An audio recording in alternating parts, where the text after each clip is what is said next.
Hey friends, welcome to today's YouTube video. My name is James. Welcome back to my channel. Welcome if you're new. Today I'm going to be talking about 2020 vision, what I want to do personally, business-wise, YouTube-wise, art-wise, anything I can think of, whatever 2020 means to me. I know 2020 vision has been played out already, but I really enjoy the pun, so let's just roll with it. I've also got such a new setup going on. This is the first time I've kind of will set you up in my living room. Hello, very intimate. But also, I've got my microphone connected to my DSLR and I've got a little ring light on an octopus arm connected to the tripod. I'm also sitting too far away from the little viewfinder to tell if I'm in focus or not, so I might just do this to refocus every now and again.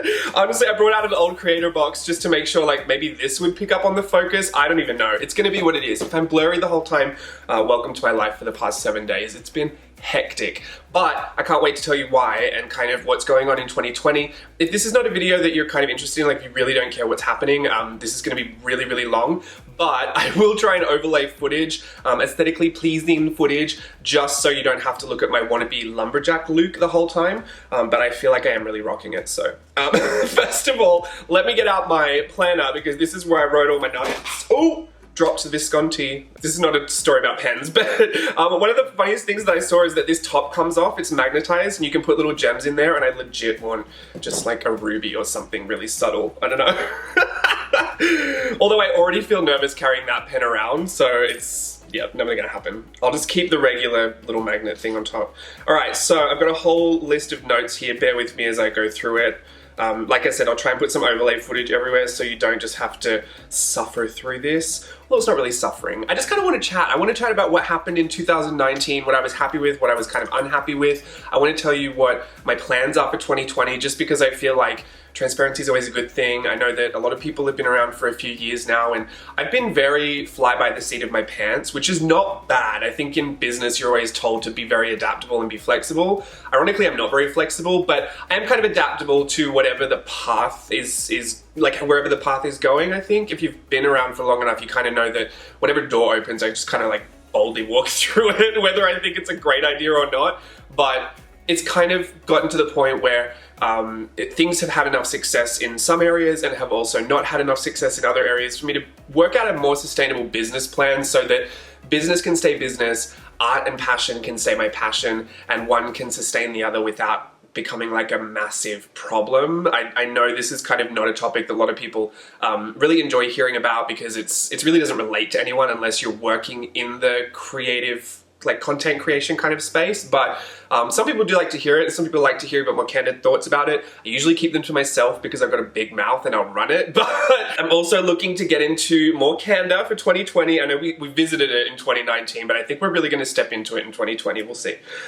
Personally, let's just start there. Oh, you know what? I'll start with YouTube first, because if you're just here for YouTube, then you might want to know that. YouTube, I'm still planning on doing Friday videos every Friday, and like last year, if there are some extra days, you know, here and there where I might want to put up an extra video, I'll do that, but I'm also planning to go on Instagram Live a little bit more, possibly looking into Facebook Live. I honestly don't know what the difference is. I prefer Instagram Live because it disappears after 24 hours, and lives are always such a nerve-wracking thing, because if you're just not on the right way, it can be a little cancel culture inducing, so I don't know. But in Instagram Live, I have been I saved one of them to IGTV, which is a suggestion that someone gave me to make sure that some of them, if they were worth rewatching, that they were still available after the fact. I don't really know who's watching on IGTV, like it's kind of a long hour to sit through, but I will endeavor to do that if I feel like any of them were particularly fun or maybe insightful or a little interesting. I don't know, it's hard to be the judge of that because once it's over, I'm like, bye. But, you know, I'll look into it. I'll look to put some more up there, but catch me on Instagram Live, how about that? Also, I never give times. Like, I don't schedule those because I feel like, and I've got this in my personal things for 2019 and something that I'm really, really strongfully. Obviously, the English language is something I'm not caring about in 2020 as well. But I'm personally attached to this idea of accountability always. I think from the beginning up until now, it's been one of the most crucial parts of having some kind of success in not even just like business, but in a personal growth through that business, and how creativity does it. Like, it just has been so key to be accountable. It is really, really difficult sometimes, and honestly, it's like one of the biggest problems I have. But I think I want to remain as accountable as I have been, because I just believe that that kind of transparency just creates like a better culture, a better community of sharing and interactions, you know, through social media. I think it shows a lot of respect on both ends. If, you know, if I say I'm going to do something and you guys are expecting that and then I offer on that, or if I don't, then I tell you what's happening. I think that's the kind of culture I personally like to be in. So it's obviously something that should be really important to me. I know I said I was going to go onto journals first. Did I even say that? Maybe I didn't. YouTube and then journals. So YouTube every Friday. I think last year I missed once. I uploaded on the Saturday, but I did manage to put an Instagram message out saying that it was going to be late. Ironically, that was the weekend that whatever I caught had turned into this asthma that I now have, which is really fun for everyone involved. Hopefully this microphone cancels out any asthmatic wheezing I've got going on. But anyway, so YouTube, scheduled every Friday, and then bonus videos if I can, or if I want to. It's not really if I can probably always, but if I choose to. That's one of the other things that I think was successful throughout 2019. I wasn't working through a lot of obligation. I was choosing specifically things I wanted to do. I chose way too much, but it was like a lot of, I didn't have any of that fear of disappointing anyone that I kind of had throughout 2018. So that was a nice shift for me. But Instagram I don't schedule just because I never know when I get the urge to go live. It's a very different experience to go Instagram live than it is to go and film a YouTube video and put it up on YouTube and it's edited. And even in this, like, you'll see jump cuts everywhere because I'll lose my train of thought, or I've got something specific I want to say, or I've said the wrong thing. Yeah, anyway. Oh, I've just realized I forgot to find some information that I needed from here. I'll get to that in a second. Anyway, so YouTube and then journals. I'm going to quickly go through all this because I know I've talked about this before. It was kind of like my journal chat. Did I do one in 2000? I think I did one in 2019. I did. But it's kind of the same. So my planner is my traveler's notebook. Oh, something fell out. Where'd that come from? A sticker.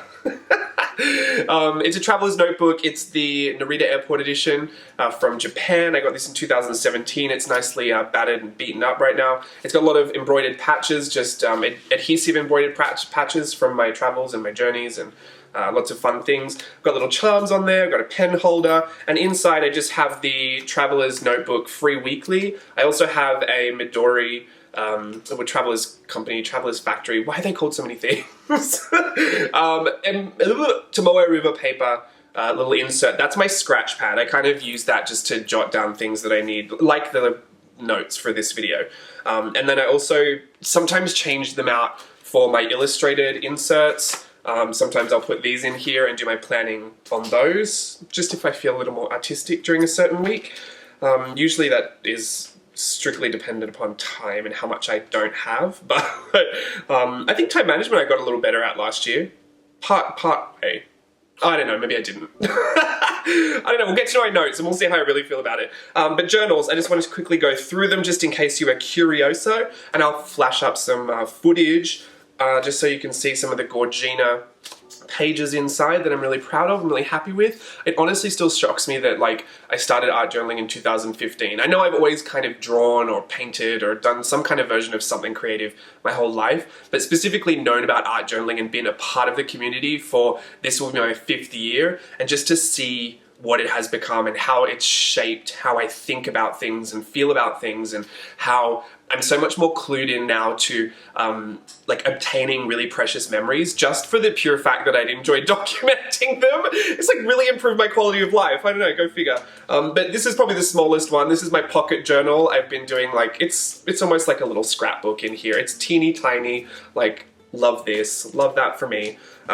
Pocket journal, like I said, I've got my planner, which is staying the same as what it was. I'm not your planner girl, like 25 planners I'm using in 2020. The thing with planning for me is that it just has to be practical. I have to be able to put something down, see the dates, know when it's coming, and then revisit it and kind of scribble it out, scratch all over it. Like, I do decorate some pages and I'll put stickers everywhere, but honestly, like, that and my church journal, ironically both with beautiful covers, have the most wild journaling inside. Like, terrible handwriting, lists everywhere, pens that don't work, drips of coffee in there. Like, I'm not precious with either of those, and I think that's also what's made it so comfortable to be in there, because I have used planners in the past where I've tried a lot of different things and I enjoyed trying them. I loved the sketch planner because it became this catch-all for everything in 2018, but the design change in 2019 really didn't work for me, so I kind of gave that up. But now I'm just really loving this, and I think the reason the planning was able to become just a lot more free and loose was because I was also invested in my Fobonichi throughout 2019. So all the things that were never really finding a home, or if I wanted to, play with planner spreads, and we do it, right? We all watch those bullet journaling videos. We think we're gonna make the most aesthetically pleasing spread, and we try it and we think, wow, that's just not sustainable every week, or, maybe it is, but maybe I have to give up 6 other journals to be able to do it. I actually made a different journal to try different documenting styles, or weekly kind of summaries. So my Fobonichi is this A5, it's a grid with margin. It's within the 10th anniversary collection of Midori notebooks, MD paper notebooks I should say, but this is full, it's completely full. Literally the last page was just after Christmas, so this represents just over a full year of weekly documenting. I have not done a flip of this whole thing, so I should probably make a note to do that, but because this is full, I've replaced it with a fresh new one, and this is again from the MD paper 10th anniversary collection. This is just the graph paper, so that's going to be my new Fobonichi. Exactly the same size, exactly the same paper, just this one is graph paper, the other one had a grid with a margin on the right hand side and the bottom, which I rarely used for its purpose. It was just a beautiful book that I could work in. I have that whole collection. I'll show you, you'll see it in the overlay footage, I'm sure. I've got this little Moleskine, which I love. This Moleskine was what I scanned to make this pocket journal. So everything you see in here came from little pages in here. And now that this is done, I can actually go back and use this. So I will endeavor to get something in here. I love the size of this. This is a little Sojourner USA folio. It's called the Rogue, R-O-W-G-U-E. And it's a really tiny little pocket-sized. The cover inside the book inside the cover is a pocket Moleskine, and it is a hardcover, which gives it a really nice, sturdy. I don't know, I love this. And I've actually turned mine inside out because these Rogue folios are reversible, so mine's on the inside out orientation. Wow, that's a lot to say. Disney journals, I have another one. I have plenty. My golden book journals. I'm an Art Journaling the Magic junkie, so, it's obvious I'm going to have a few of these, but I've got my Big Hero 6 one, that's from Art Journaling the Magic 13, and from Art Journaling the Magic 10, I have my Wally one. Steve has a Coco one, which I'm pretty sure will become mine eventually one day, but I do have a Dumbo one in there. This one is just general Disney stuff. This one's just kind of full of Art Journaling the Magic 13 stuff, it's almost completely full. But I'm just going to bounce around between these two, but again, these just become like what I take to Disneyland when I go in there. I'm pretty lucky I have an annual pass to Disneyland, so I do like to go in there and just journal and capture, I don't know, people watch. It's a really great place to people watch. But I love to take my journaling supplies in there, and these are what I take when I go in there. I will leave a link to these below as well. Actually, yeah, I'll leave a link to these below because I always get questions about the Golden Book journals, but everything else that you see, if I can find it, it will be in the description box in the Amazon shop link. I've got to stop looking over there. I've got to look into the camera. It'll be in the Amazon shop link, so if you want to go to the description box and just search, they're all categorized. So there's journals, paints, pens, inks, papers, everything I ever mention or I say that I enjoy or has popped up in a tutorial or something. If I can find it, it's usually linked in there in the Amazon storefront. So please go and check that out. I know I get a lot of comments from videos that I put up 2 years ago, what's that pen? Honestly, I just can't go back and figure it all out because I will spend at least 6 hours a day trying to figure it out. That's exaggerating, but you know what I mean. I've taken the liberty of putting this shop front up, so please just go check that. It'll make your life easier as well. So here is the sketchbook that I've been using. This one I would say is almost full. Every page has got something on it until the end. Again, it's a Midori, what's MD paper, 10th anniversary. This is the oversized grid, which I really, really loved. But because, everything's got something on it, but some of the back pages don't have something on it, so I'm gonna just keep shoving stuff in here. This becomes a catch whatever is laying around the studio for longer than a day kind of a journal, which actually I really love.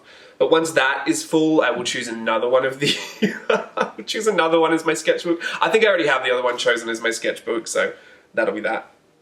We've also got, oh, my church journal. This is what I take to church. Oh, it's got some lovely metallic watercolor on it. I might just leave it. It's the Traveler's Notebook, the Tokyo Station edition with the gold foiling, and it's got two little brass charms on there. I've also used some rose gold. These are metal stickers, but I put my initials on there, JLB. This was 3 for $10, I believe, at Typo in Australia. I got them just before Christmas, so if they're still selling them, it's a really great way to customize, and they're on there like real strong. I think they even say like, position it well, because you're not going to be able to reposition it. And some people are really against customizing covers. I say go for it. If it speaks to you, it speaks to you. These are just little inserts. These are watercolor inserts. There's not a ton of pages in these, but I actually love using these, especially filming now, because they fit really well onto the screen since they're an A5 size. And because there's not a ton of pages, I can actually put a lot in there. Like, you know when you get tempted to just stick every piece of ephemera that's laying around your house in? Like, you want to stick the cats in, and I don't know, old bags of things, you just want to stick them in. This, because there's not that many pages, you can bulk it up a significant amount and you will have finished the book before you could even have a chance to break the binding. Which, again, it's bound really well because I think they're handmade. There's a link to that in the Amazon storefront as well. I believe it's by Rock Your Notebook. And the reason that I love those is because, we'll get to this in a second, but my Japan journal is 2 of those inserts. And see how chunky that got? That is a beast, but there's none of the pages, like the spine is not compromised, like the binding's not compromised. You can fit a ton of stuff in here, and it's watercolor paper, so not only can you just work straight onto it with your mixed media and it's going to look beautiful, but it's really, really sturdy for doing a lot more of your crafty approaches to journaling. I know a lot of people hate to cut into their journals, but I really enjoy it, and I think, yeah, I can't wait to actually flip this for you. At the moment, it is staying kind of secret until the travel journal workshop is out, Memory to Memento, which I'll talk about, like I said, in a second. But that's 2 of those little notebook inserts, so you can see they chunk up a lot. And that was my entire travel journal, and I love it. And it's probably one of my most favorite journals I've ever completed, like, ever. So that's that. Well, this one's out of its cover, but this is a Chic Sparrow Outlander in the Fraser Red. This is A5 size. Beautiful, beautiful cover. So robust, like so luxe feeling. I've talked about this before. I've done an unboxing. I've mentioned it before, but this is where my off-camera journal is. I actually used that when I traveled to Japan as well. I should just mention that travel journal I didn't do in Japan.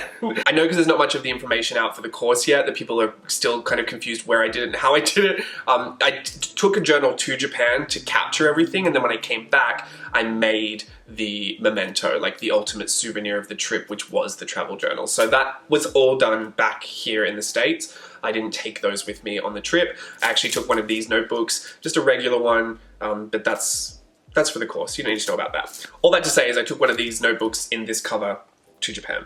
So that's that.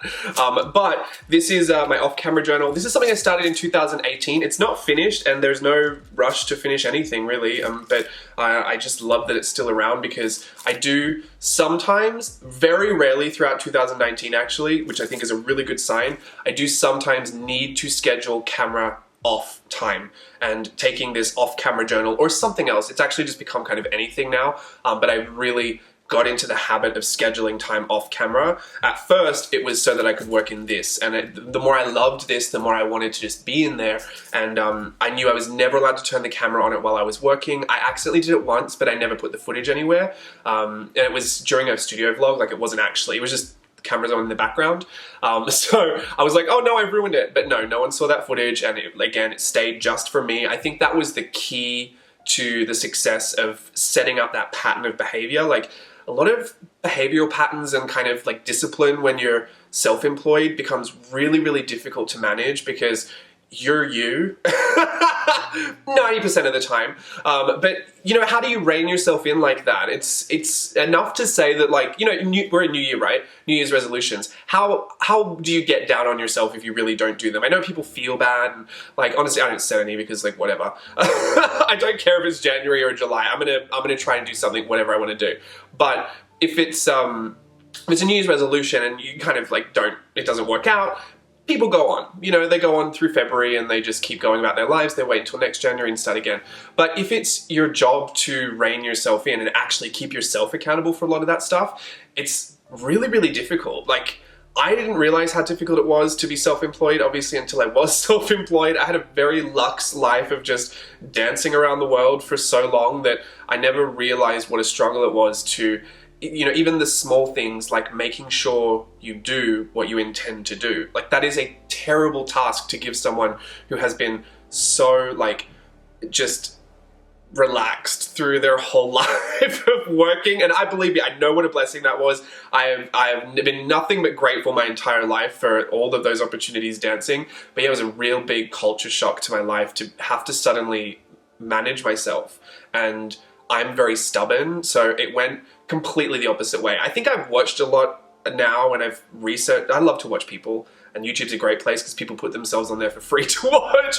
But I noticed one of two things. People get really, really on themselves and become like overachievers and like burn themselves out, and it becomes crazy hectic. Then they either like find their path and, you know, get into a bit of a better rhythm, or they leave it all together because they realized it was just a big mess. Or there's other people that like constantly don't meet their own expectations and are constantly in this like revolving cycle of chasing their own tails. So there is that middle ground. I like to think that last year I got more towards the middle ground, but I still know one of my own personal hang-ups was choosing too much to do, because I think I'm on that other end of the spectrum where it's like I have zero grace for myself. I think like work has always been so prioritized and so valued as like, you know, your contribution as being an adult or being in this society. Like, what have you got to offer the world? And I think work was placed as that, like, you know, you show what you're worth by the work that you produce. And these are all things that are, you know, you pick them up as you grow up. I did anyway. So yeah, that was one of my things that like I just kept doing and doing and doing and doing and doing and doing and doing, hoping that in some way it would pay off. And it obviously did. Like, there were a lot of different ways that did pay off, but it was never going to be sustainable. Like, I was going to crash, and I did crash a bunch of times. And I got back up and started to go exactly the same way and would crash in exactly the same way. So I kept a lot of that quiet because I didn't want anyone to think that I was struggling, but honestly, throughout 2018 was pretty hard, like pretty difficult through a lot of those moments, and I was very much just way too overwhelmed with how I was managing myself. 2019 though, I think I got a little bit better at it. I just still chose too many things to do. And like, there were certain moments where, you know, other parts of me, like the accountability part, came in and like trumped the part that said, oh, you know, make sure you're doing something sustainable here, like Creator Box. I probably shouldn't have done that in the timing that I did it, but because I said I was going to do it, if Patreon was successful like it was the year before, I felt like, well, I'm accountable to that because I said it. If I said it, I have to do it, which I do believe, but maybe I shouldn't have said it, you know what I mean? Like, I should have had some foresight. Anyway, I've got to have a bit more grace for myself, I know that, but I think it's better to be able to pull it back in than to try and pull it out. I think we always said that as dancers, like, if you were doing a show and you were performing, it was better to go too far because it's easier to pull someone in than to watch someone on stage who just wasn't like getting there, just wasn't like, you know, because you don't even know if they have it. But if you see someone going too far, you know you can rein it back in. That was my own personal philosophy, still my own opinion. But that's why this became so important, because it set up a new pattern of behavior in at least, you know, maybe not everything changed, but one thing that had to change was I had to separate work from my passion, in the sense that there still had to be space for me to create that wasn't for anybody else, that wasn't going to be filmed, that wasn't going to be monetized, that wasn't going to be incentivized, because let's face it, like, YouTube's not like, not paying my bills, but there's still an incentive to being on YouTube. There's still a value to it in some sense. But it's, yeah, that had to change, and I think this was really, really instrumental in changing that. But it in itself was one of those things I had to manage, because I would do it and then I would think, oh, okay, great, I like that, so I'm gonna go film a video about what I did, which was great, but then I would go back into filming all these videos and then I'd just leave this for like a week, and I would have to schedule myself to be in here. And literally sometimes I would just be panicking in the back of my head thinking, what if I don't have a video? What if I don't have a video? Like, it's gonna be the end of the world. And that's when I didn't even have a schedule for uploading videos. Like, I am literally nuts. So that's the off-camera journal. Love her. It's a MD Paper 10th anniversary white grid. Very elusive. Don't know where they are anymore. I still have an extra one in there. I know we did a giveaway before, but yeah, if you can find your hands on one of those, they're super fun because you don't actually see the white grid. You can put a black piece of paper behind it and kind of see it. I've done a review on it, I think, but if you use like water-based markers or alcohol markers or even watercolor, like the white grid will show through, and I just think that's, I don't know, there's something neat about it. I like it. This one, my Hobonichi 5-year Techo in the A6. We've just flipped this, so I really don't think I need to go through this, but beautiful, beautiful journal. I'm on the 2nd year of it now, and so it's been super fun to go back and read last year's passage and then kind of go through this year's. I am still tempted to like work with the style that's on the right-hand page. Like if there's illustration on the right-hand side of the page, I do kind of want to work that style in, but at the same time, I want to know if I've grown any. So it's like, I don't know. I'm in two minds. I think I'm gonna just, I don't know. I'll figure that out. I've got to do yesterday's, so maybe you'll see that on camera. So that's journals. Wow, that took a lot longer than I thought. I'm so sorry. This wasn't even supposed to be about that. But to be fair, the rest of the year is kind of just explaining my goals, so it's probably not going to take that long. It's January right now, and next week, Steve and I will be headed to Phoenix to Creativation, which I'm super excited for. Last year was our first time at Creativation. I'm with the Photocentric group. The booth, I don't know where the booth is, and I'm not 100% sure of my times just yet, but I'll be there on Saturday and Sunday, and I'll be there all day, but I'm kind of demoing for a few hours on Saturday and Sunday. So I will, I think I'm gonna try and find those, and I'll put a screen, like an overlay screen, and kind of give you that info. If you're curious, I know not many people will be turning up to Creativation because it's kind of like an industry, you know, retailer, kind of wholesaler deal, distributor kind of an event. Like it's not just like a meetup or anything, but if you are interested to know, I'm going to try and bring you along like we did last year. Maybe Steve will go on a convention floor tour like he did last year and just absolutely crack everyone up with how much he doesn't know. Just keeping it real, keeping it humble. Just remember, if you ever take it too seriously, it's just washi tape.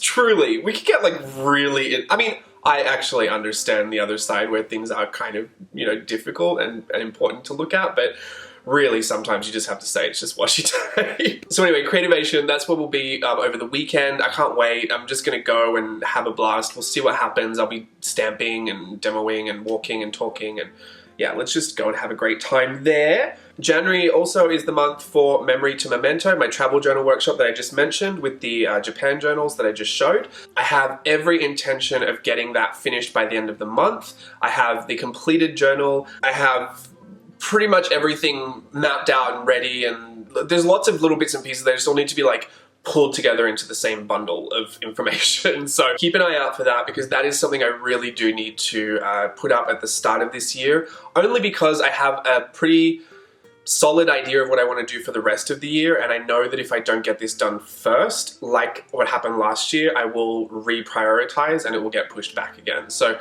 I am not upset that this didn't go out sooner. I know some people have been really waiting to see what it was all about, since I did mention it last April, or April, May. Yeah, April, May, because that's when we went to Japan. But honestly, I'm really happy that I took the time to give this, because in essence, like, I'm actually taking you along the journey of creating that memento, that specific memento, which is my own personal souvenir of all of the memories I had in this last trip. And so I wanted to make sure that, like, first and foremost, it was something that was super precious to me, which was going to take time. And I didn't want to just cut corners or, like, you know, dumb something down a little bit or water it down. I shouldn't say dumb it down, but, you know, water it down and kind of dilute it just so that I could put it up into an online workshop. The workshops are really a reflection of, like, the passion I have for what I'm doing and, like, how I'm doing it. Like, I want you to get inside why it's so important for me to, like, just spend a bunch of time doing this stuff, or how exciting it is to be that expressive in that way. And I just don't think it would have served anybody. I know I could have done it, like, let's just get real. I know I can just dilute stuff down and put it out there, but it's not fun for me to do that. And I would certainly struggle to try and sell that to anybody if I myself didn't think it was completely worth it. So that's why I gave it as much time as I did, because I was just reprioritizing throughout the last year, making sure that things were happening in a way that would sustain, through to next year, and then being able to have enough time to film the rest of it. As it is, there's almost 40 pages in that journal, and each spread is so specific and intentional, and everything in there. I mean, I feel like 50% of it is recycled stuff from Japan, from the trip: plastic bags, paper bags, receipts, postcards. It's so exciting to look through. Whatever. I'm not going to talk about it because I'm just going to get people excited, and I'll wait and I'll get you excited when it is going to come out. But I just want to mention that as well. I will be looking for course ambassadors to do that course for free. You can also have an affiliate link so that you can earn money at being a course ambassador. That is something we did for Whimsical Illustration last year, and I really enjoyed that because it's one thing for me to do the course and show promo materials, I guess, marketing photos. You put it on Instagram and you say, hey, this is a course. But I also made the course. So sometimes I don't think it's the truest reflection of how a student goes through the course. And so to have ambassadors go through that and to provide, because the only job of the ambassador from my end is to provide photos of going through the process. There's no skill attached to it. You don't have to be a certain level of artist. You don't have to be a certain you don't have to have a certain amount of following. I just look for people that have a great presentation about how they display their work. So typically I'll scour Instagram for that.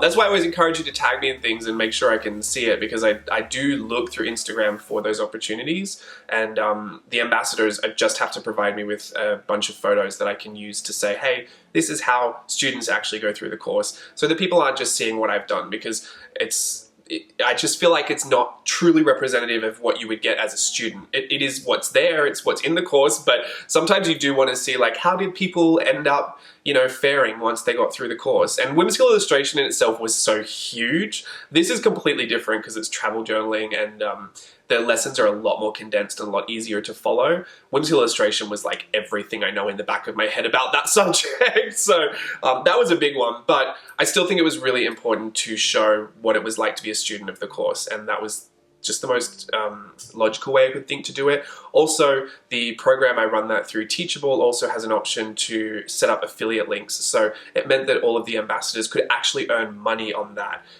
being an ambassador, if people signed up through their link. So it was a great way for, I think it was just mutually beneficial. I actually really enjoyed it, and so did the ambassadors from what I heard. So I will do that again for the travel journal workshop. You don't have to be going anywhere either. You can just take a trip down the road and do some of the techniques that we go through the tutorial. So please don't think you have to have traveled to Japan to do it. It's you'll still be able to go through the course. So I'm just going to keep my eye out for the next couple of weeks on people who have a great presentation about their Instagram photos, because that's really just what I'm looking for. So just if you were curious about that.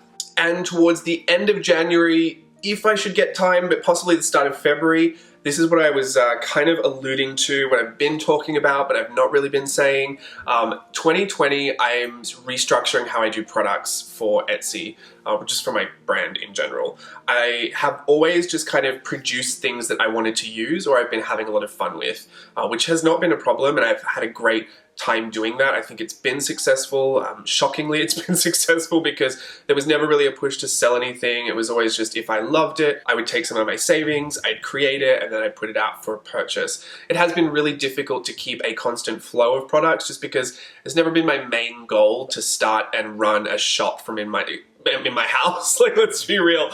It's something that I did have to end up getting help for and hiring in freelance workers just to help ship things, and being your own designer and manufacturer and distributor and content creator. I wore too many hats to really make that my main focus, but I did really appreciate that it was super fun. It's been a whole lot of experimenting, and I think through Playtest Patreon in 2018 and last year in 2019, I got a really good understanding of what it was like to push too many products into too many different ways. I wanted to try everything, I wanted to dip my toes into everything, but there was no way I could keep everything stocked. And in essence, I actually built a customer base that was always looking for something different, because there was always something different on offer, and it became really hard to narrow in on what I was doing and create a kind of like a rotating shop that made sense for someone that was independent. You don't want to have too many products, too diversified, I thought. now. I never thought that before, but I think that now. So starting this year, I'm going to try it out. I'm going to stay flexible. I'm going to stay adaptable to change, but I'm going to be doing collections for my shop. I'm planning, it's kind of like, you know how a fashion designer has a mood board and then they create a whole collection seasonally based off of that mood board. So the themes can kind of change depending on wherever that, you know, fashion designer is being inspired by. And then the collection makes sense and it's inspired by whatever that, you know, all of that research and that, you know, prep kind of inspired. So that's what I'm going to be doing. And I want to start that end of January and through February because I would like to release that in about March. And the collection will be, you know, a focused group of products that will be all themed around whatever theme it is. So I actually haven't chosen the first theme yet, and that is because I want to take you along for the journey. I want to, a la Jeffree Star, Shane Dawson, I want to get real controversial with it, very conspiracy palette, very that. I want to take you from research through the design process, through the manufacturing process, through taking photos and getting it up listed and selling it. Like, I want to take you through that entire process mockumentary style. And I say mockumentary because, let's be real, most of the time it'll be me setting this tripod up in the corner and being like, whoa, I'm so candid at work, what? Drama. Like, it's really not gonna be Shane Dawson, Jeffree Star, but much like that. You know how you got behind the scenes look at, you know, what it's like to create something and, you know, some of the information that maybe you've never seen before. I've kind of dabbled with this in the studio vlogs that I do in Patreon. So if you're in Playtest 2 last year, you know, I got a little more candid about some of the problems I was having with certain manufacturers, and you could see the frustration on me. Like, but I think I'm going to do that publicly this year. I think I want to take you along for that. I just want to mention before it goes there, because I know people will ask, but this is not going to be like a step-by-step guide into creating your own product line. And that's just because that's not what I want to do. And I'm not going to pretend that that's what I'm going to give you.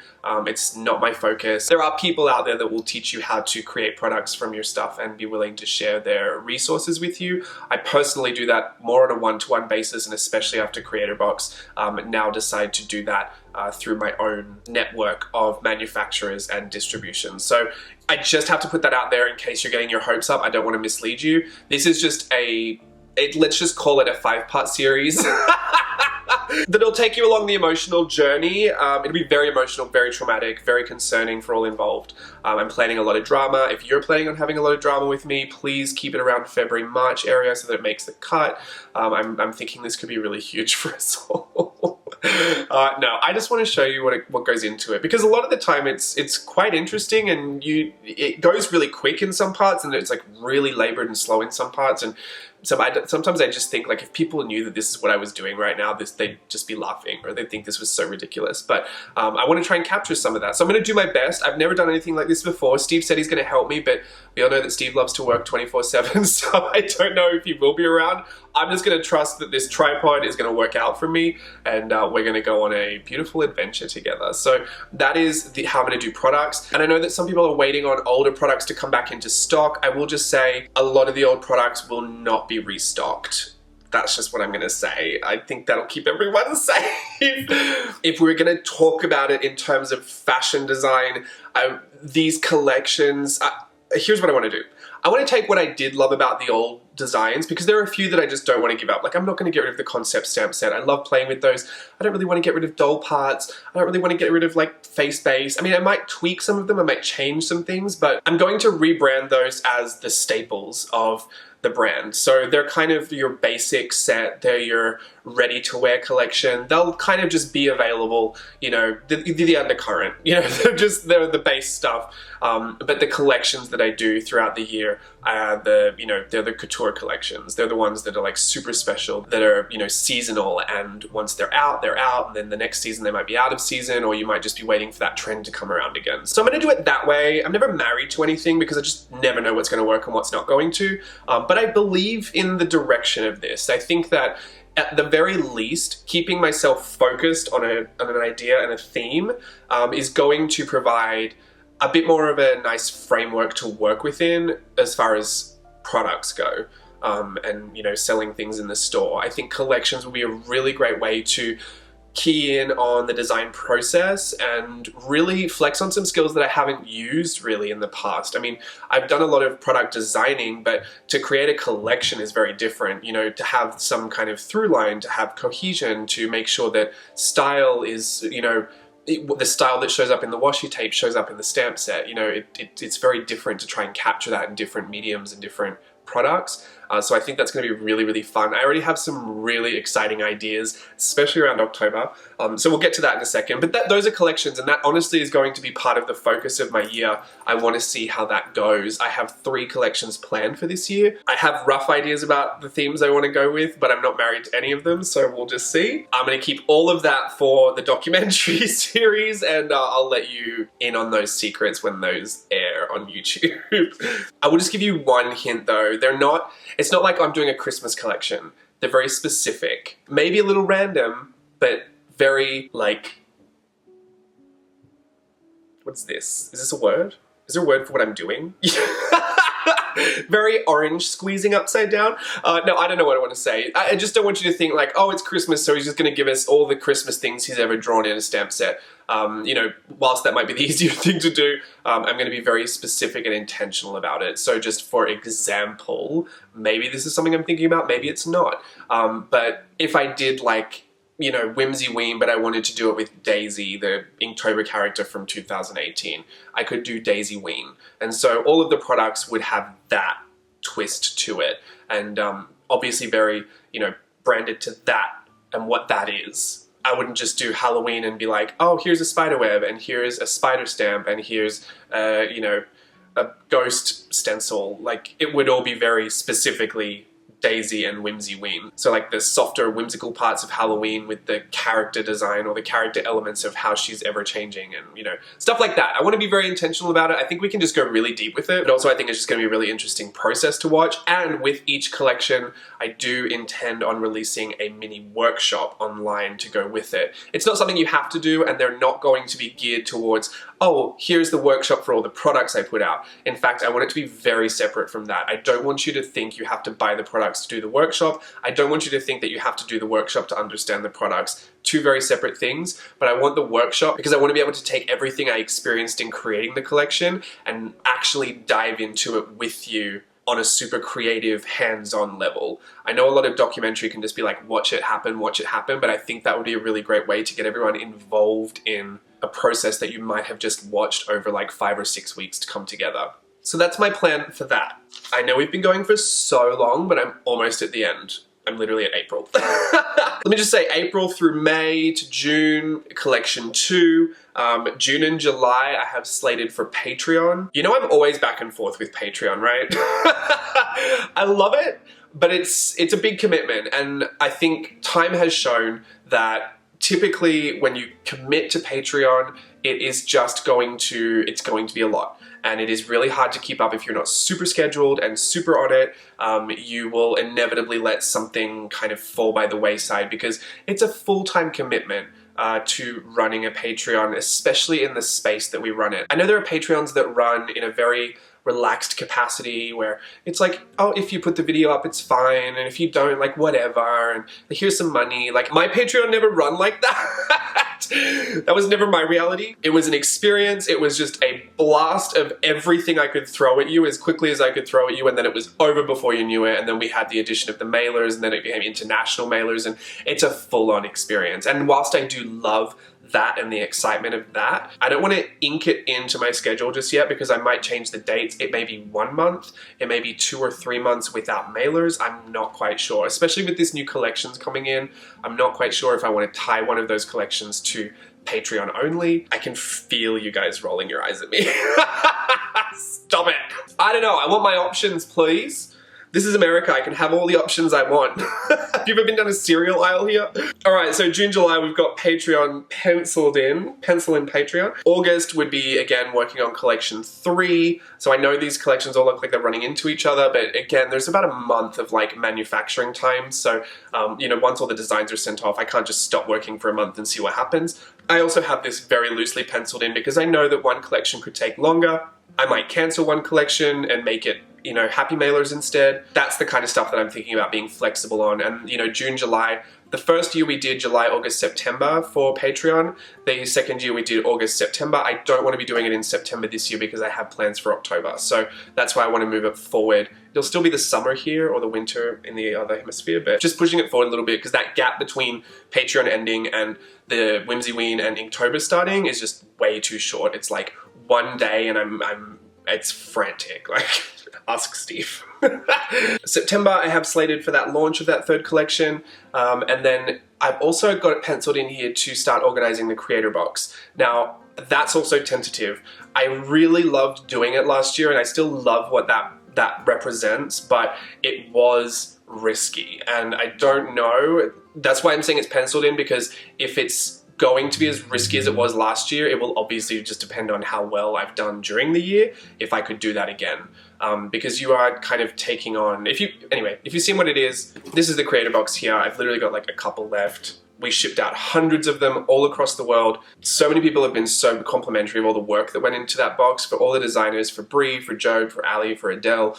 Literally so excited. And yeah, Job's tapes came out and then like a week later he had his own washi tape release and they sold out. Like, this is what I got really excited for. Like, it fully worked. It worked to get all these great designers' work in so many people's hands. So many people had so much feedback to give, and then people feeling empowered to move forward. And you know, that band-aid has been ripped off. You know, now even if you don't want to move forward, you know, like, well, I could do it. You know, hundreds of people have said that I enjoyed using your work. Here's a picture of me using your work. Like, it's very validating, and I think that's all I wanted from that experience, was for those designers to be as validated as I felt. And as you know, to have that risk factor just brought down to almost zero throughout the process. I think it was a really good thing. I don't plan on being my own company like that, just so you know. Like, I'm not trying to be a company that like employs designers for collections. Obviously I can do that myself. I just want to make sure that there is a way that I can give back really actively within my community, because I feel like I'm more ready to give back outside of the community than I am within my own, you know, peer space. I'll get to that in a second because that's a personal thing, but just to round out the year, October, I'll be doing Inktober again. Woohoo! Daily videos too. Committing to daily videos of Inktober, and that's because I'm trying to tie something together that would be really fun. And then November would be the release of the creator box if it was if we did end up going with that. Also, I don't know if creator box would just be 3 designers next time, or if it would be all one product designed by a bunch of different people. Like if it was a washi collection for creator box, you know what I mean? Like it wouldn't be all different products. It would be like 7 washi tapes designed by 7 different people, or 6 designed by 2 different people. I'm also keeping my ideas open for that as well, and I think the collections that happen throughout the year will give me a really good indicator of what might be a good direction to go in. And then in December would be the 3rd year of Merry Mixed Media, my free online mini Christmas workshop, which I just love to put out there just so you can have fun. I love how many people get involved in that, because Christmas is my favorite time of the year. So just having everyone flood my social media feeds with Christmas stuff is just the bee's knees, Kim. I don't know what more I could say about that. What more could I want? Just me on the couch looking at the warm glow of the Christmas tree, candy cane hanging out of my mouth, scrolling through Instagram. That's the fantasy. All right, the last thing I want to end on, there was a jump cut there, because I had just gone on a tangent and I ended it with the word toxic, and I was like, no. I was like, can I say that? I said it. I had said it. I meant it too, but I don't think that's where I want to leave this video. You know, you could piece 2 and 2 together. I should just use this as an opportunity to be more candid, to be honest. So let's just take 2 of what I wanted to say. The last thing I think I want to lead into 2020 kind of thinking about and being really intentional about is the idea of creating a culture within the community and being very responsible for and accountable to my actions that contribute and what kind of a culture they create, and you know what we're putting out there. I think there's a false narrative that plays into my mind that I have created a community that I'm really, really happy in and that is safe for me, because like-minded people, you know, birds of pleather, Yeah, birds of pleather flock together. You know, like-minded people attract. And I think I've done a good job of putting out so much of what I enjoy that what I get back is a lot of what I enjoy, because that's what we're just focused on. And I feel like, you know, throughout the trials and errors of JLB Creative and however you want to see the journey having unfolded, there is one thing that I think I was really intentional about the whole time, and that was just you know, putting out there what I would want to see or what I would want to receive and experience. So I think that's great, because I do get a lot of that back, but there's this false narrative in my head that says you're safe there, you're not safe anywhere else. Like, you're safe in your community, but do not for the life of you venture out into other people's communities. Don't try and change the culture of, you know, anything else. Like, just stay safe inside your bubble. And it's an idea that actually, to be honest, I've felt since I was young about church. A lot of the time I felt like we were told that, you know, church, you're so safe in that bubble, don't let the outside world come in. Don't be in the outside world either. Like, just stay as long as you can in church on the Sunday, and hopefully you'll make it to the next Sunday. But that's just not the case at all. There's no problem being out in the world. There's no problem taking what you are inside that space and bringing it out to other people. But I think through experiences, well, I know through experiences, I have let that narrative speak louder than the truth. And the problem I have with that is that it's made me very skeptical and very cynical about friendships and peer, like, relationships with my peers in the community. I'm very quick to assume the worst in people. And this has been going on for a couple of years now. I think I'm only kind of starting to talk about it now because we've had a bit of a, you know, we chatted about it in church on one Sunday like a few weeks ago, and it's been so on my mind, the idea of culture, because that's exactly what I feel like I kept trying to do.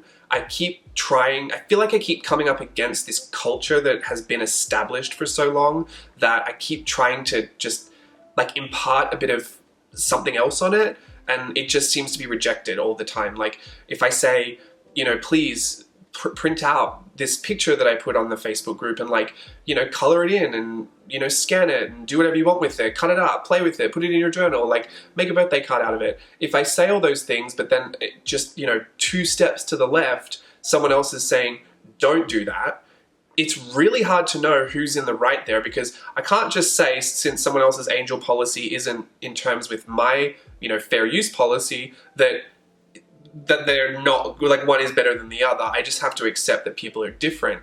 But there is still this culture that I think can be quite aggressive. And as an aggressive person myself, I think I pick up on it a lot. I think I know when something's getting a little out of hand, because the part of me that lives for the drama of it just like tunes into it. And I still see it frequently. And I think that has been an issue in me telling myself, oh, stay really, really safe in your own lane. Stay really, really, like, focused on the people that are focused on you. And that's, I'm not saying there's anything wrong with you. I'm so appreciative that you're even watching to, you know, what, the second hour of this video.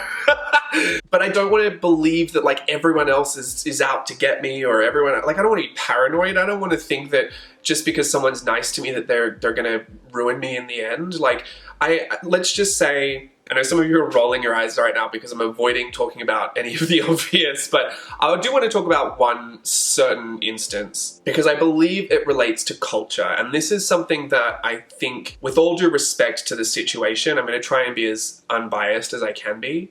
Because I just want to relate it to the idea of what I'm talking about. And I want to be more intentional about just being bold in my moves forward and not being scared to venture out into other communities or to be a part of the community at large, just in case some people don't agree with me and want to take me out. Like, I think I just want to be a bit more bold in that. It never used to worry me as a dancer, but for some reason I think because all my emotions are attached and my personal story is attached to a lot of the art and the journaling, the creativity that I do, this seems like a much more personal attack when someone doesn't agree with you. So, I think that's false. I think that's just 100% false. A lot of the times, a lot of what I've gotten into has come out of insecurity. And to be honest, that is where you should probably be with people and saying, like, reaffirming that it's hard. Like, you don't want to tell someone who's been mad at you that, like, you know, you're doing well, you should be fine. But that is an opportunity to step outside of yourself and to show grace and compassion, which, again, parts of the culture that I would love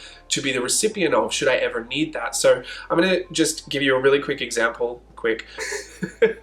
I don't delete people's comments on YouTube or Instagram or whatever. If people want to say what they want to say, it's there. I mean, there are very obvious like spam accounts. Like we've had in the Facebook group, people have put like random ads to something that just had nothing to do with arts and crafts. Like you delete that because it's spam, right? But you know, if someone has an argument they want to prove, or they just want to disagree with something, or, you know, if they're promoting hate speech, like maybe someone else would get that deleted or reported. I don't know. I just don't make it my mission to delete anything because I know what it was like to be deleted. And whilst I might not agree with what the person is saying, I do believe that for the most part, because I know the demographics, a lot of us are just adults talking to other adults. Two adults can disagree and the world can move forward. You can actually move forward in respect, and it is an opportunity to show the grace and compassion you have as a person to move forward in respect, you know, irrespective of your different viewpoints. But that's asking a lot for some people, and I do know that some people are just very out there to go off and pop off on the YouTube comments. But, you know, I don't delete that because I believe that the comment is under the name that it's under, so it really isn't a reflection of me. Sometimes there's truth in it, sometimes it's constructive, it just may not be worded in the nicest way, and I will always try to pick out if there is a truth. Sometimes it's just a misunderstanding, and you can figure that out pretty quickly if you just have a chat with the person. I just think it would be super hypocritical of me to live in America, like land of free speech, right? But also to delete someone's voice when I myself have been deleted. And I knew what that felt like, and so much of me was just devastated to have been deleted and removed and blocked and like just wiped clean. Like you don't exist, like, and nothing you felt mattered. Like you couldn't get yourself heard or seen or validated. And you know, even though I don't think I don't think I did anything, like I didn't do any hate speech, I wasn't trolling or anything, I still know that on the other end of that comment that someone made, there is a real person. And a lot of the time, people that are acting out like that are going through something pretty difficult. So even if I don't love it, even if it does kind of hurt my feelings, those are people that I'd want to be a little bit more careful in how I interact with than, you know, anybody else. And that's just something that I feel, but I feel like even something as simple as that would change so much of the culture, and it gets people back off their defenses. I've been in this situation before and found so much success with just speaking directly to the person and saying, hey, do you want to tell me what this is about? Or do you want to go deeper with that conversation rather than have this public, you know, back and forth? I pretty much always get resolved that way, even if we don't agree. And whatever people decide to do after that is their choice. What I decide to do after that is my choice. But I think at the very least we'll have shifted a little part of the culture, and the next time that person might come to the video, maybe they won't do it publicly, but maybe we can reopen that dialogue privately. At least that person who is in a state of, you know, needing to be heard or just having an opinion to voice doesn't feel like they're worth not having that. So yeah, I don't know. A lot of this will always come from my personal experience, just like anybody else. Obviously the parts of the culture that I might want to change first are the parts that I've been most affected by. And a lot of that just has to do with, I think, how people feel and act when they're feeling a little insecure. And so I would love to try and change that by helping people feel more secure about it. And I think that's why I'm always trying to tell everyone you can do whatever you want to do, whenever you want to do it, with whatever you want to do. You don't need to buy this to do anything, because I feel like the more that I can speak into your creative confidence, the better chance I'll have at, you know, building on that community that we all do want to be a part of. And, you know, we don't have to wish for a better day where things, you know, magically all change. We can slowly, bit by bit, change that culture, which, as is what happens with civilization, right? It changes really slowly, but through many, many small efforts. And so I'm going to consider this my small effort. I'm going to be more intentional about it. I'm going to be more focused on it. I'm going to be more careful about it. And I'm going to have a greater reserve of patience for it, because that's what goes first. But yeah, I got real candid there. I hope that wasn't too much for anybody. At the very least, I just want to say thank you for being here for however long you've been here or going to be here. My whole sole purpose is just to bring you along for this creative journey. And I hope in sharing it with you that you feel empowered, encouraged, educated, confident, joyous, expressed. I want to speak to your creativity by just showing you how passionate I am about mine in whatever way that happens. So that's what I have planned for 2020. No part of me thought this was going to be a short video, but I hope you had a coffee or something going on. Yeah, can't wait to spend this new year with you. I'll be with you again very, very soon. Until then, I'm James. This has been MTV Cribs, and bye.